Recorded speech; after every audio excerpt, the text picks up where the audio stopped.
les réparations qu'ils recevraient de la Russie, ce que nous savons tous qu'ils ne recevront jamais.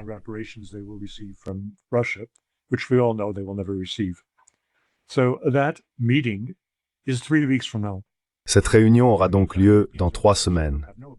En attendant, les Européens, en plein désarroi, sont incapables d'apporter une aide significative à l'Ukraine pour l'année à venir.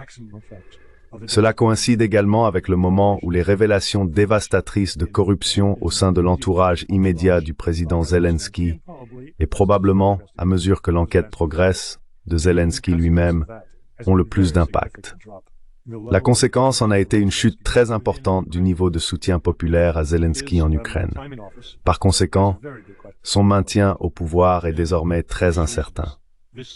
Pour ces raisons, cette nouvelle proposition ou ce plan de paix de l'équipe de Donald Trump revêt une importance majeure et a de fortes chances de réussir. Que veux-je dire par là? En raison du calendrier que j'ai évoqué, il doit être approuvé rapidement.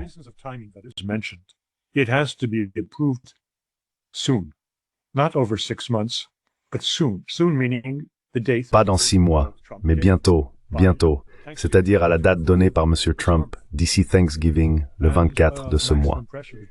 Et une pression maximale a été exercée sur Zelensky. Sa réaction initiale, comme presque tout le monde l'a remarqué, a été un grand non. Cependant, d'après ses déclarations ultérieures, il l'a accepté, pas pleinement, mais il a fait un aveu public à la télévision, devant la nation ukrainienne, affirmant que l'Ukraine subit une très forte pression de la part de son principal allié et soutien, les États-Unis. Et cela prépare le terrain pour qu'il signe le document dans les délais prévus. Mais quelle est l'importance de ce document? Il écarte complètement l'Europe du jeu. Il élimine les critiques internes, les néoconservateurs. Il écarte M. Rubio.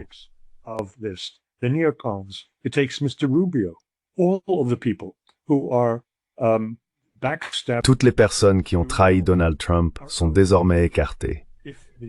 Si les Ukrainiens l'ont accepté, la partie est terminée. Ils peuvent alors, à leur rythme ou dans la précipitation, discuter et affiner les points, car ces points sont des éléments de langage. Ce ne sont pas des dispositions d'un accord qui mettra fin à la guerre et remodèlera l'Europe. Mais ils indiquent une direction. Et ces orientations contiennent des éléments très intéressants, y compris tous ceux que mes pairs s'empressent de souligner.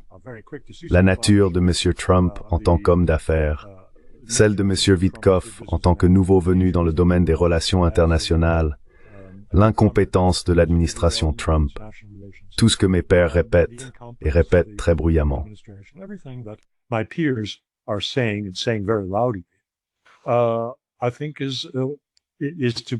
Je pense que c'est une manière de mal interpréter délibérément ce que représente ce document.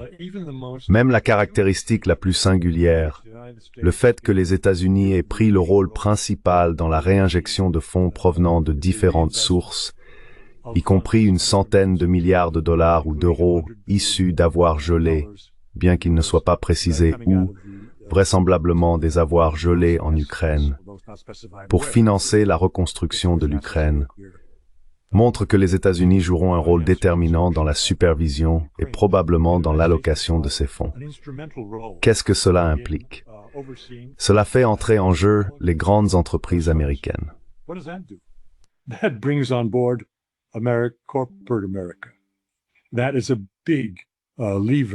C'est un levier important que M. Trump devra utiliser contre tous ses détracteurs nationaux, car qui va obtenir une bonne part des contrats pour la reconstruction de l'Ukraine? Il est clair que dans ce cadre, il y aura des entreprises américaines. Il y a même l'impertinence d'affirmer que l'Europe investira également 100 milliards d'euros dans la reconstruction, laquelle sera supervisée par les États-Unis,